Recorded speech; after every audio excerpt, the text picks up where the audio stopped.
Il neopresidente del Veneto Alberto Stefani e quello dell'ANCI Mario Conte al Viminale per affrontare il tema della sicurezza a partire dalle grandi città.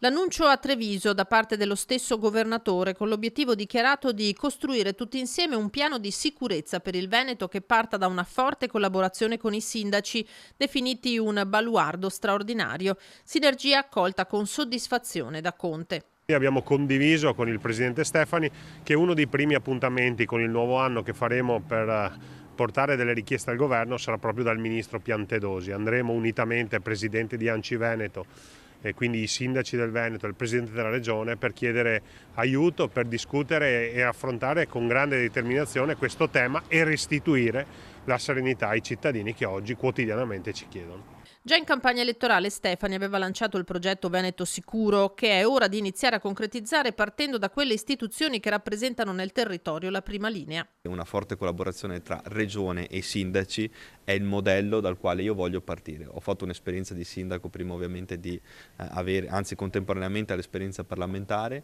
e credo che il legame forte con le comunità locali e con chi ha poi la possibilità di esercitare l'ordine pubblico sia fondamentale per rilanciare il tema della sicurezza. Ma chi ha il potere di gestire mezzi e risorse è il governo, da qui la volontà di portare le istanze del Veneto direttamente al ministro Piantedosi. Sul tavolo furti, rapine, tanto nei capoluoghi quanto nei piccoli centri, la cronaca delle ultime settimane parla chiaro, ma anche il tema della violenza da parte di giovani e giovanissimi. Andremo a parlare di sicurezza a 360 gradi.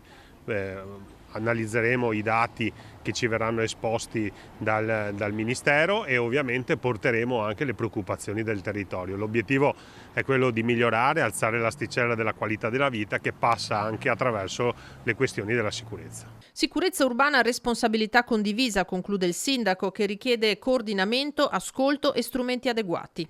Io continuo a ringraziare la comunità perché la sensibilità della comunità e il dialogo tra cittadini e istituzioni sta comunque portando dei risultati importanti. Dobbiamo insistere su questa strada chiedendo magari al governo maggiori risorse per i comuni che vogliono investire in sicurezza.